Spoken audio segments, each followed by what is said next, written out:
Slightly different one this week. We are back in London and we're going to take a small trip over Clapham. Reason being is there's a wonderful company there called Growing Underground. And what they do is, underneath London itself, is these loads and loads of disused World War bunkers. And this guy has decided to convert one of those to start growing some of the best microherbs in London.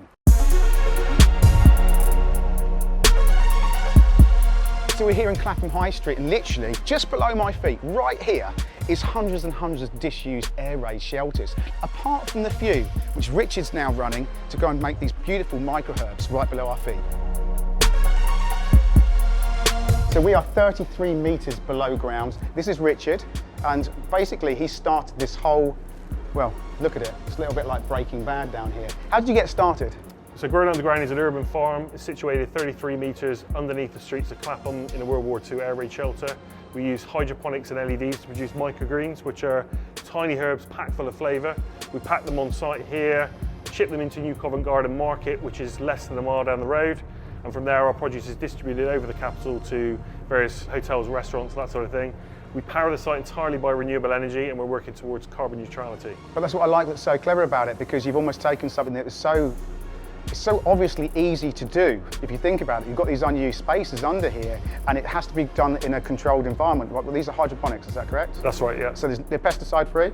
Yep, pesticide free. Basically, the idea of this is that the crops that we grow need between 20 and 25 degrees. The temperature is very consistent. So we get 15 degrees year round. LEDs bring that temperature up.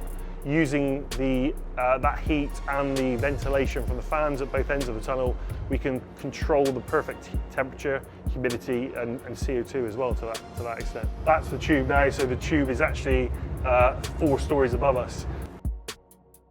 Looking around here, you've got many different sort of varieties here. How many do you actually have? So we're growing about 10 to 12 varieties.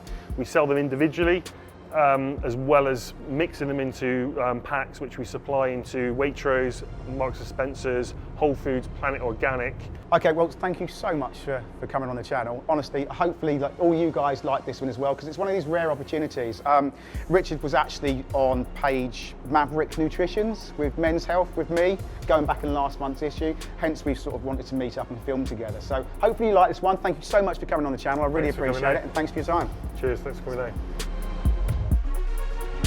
So that was Richard. I mean, what a lovely guy, and such a switched on head. He's just thought about the whole, you know, London's got this big cool thing at the moment with microherbs, and we can't really get enough of them in London. So why not use this beautiful controlled environment space? Like, you don't get anything better environment-wise. You've got water, you've got lights, and you will produce some of the best microherbs you can get. Look, I know this video is slightly different to normal, but I really love doing these sort of documentary style pieces. Now, if you like them, comment down in the description box below, and I'll see you next week. Cheers then, bye-bye.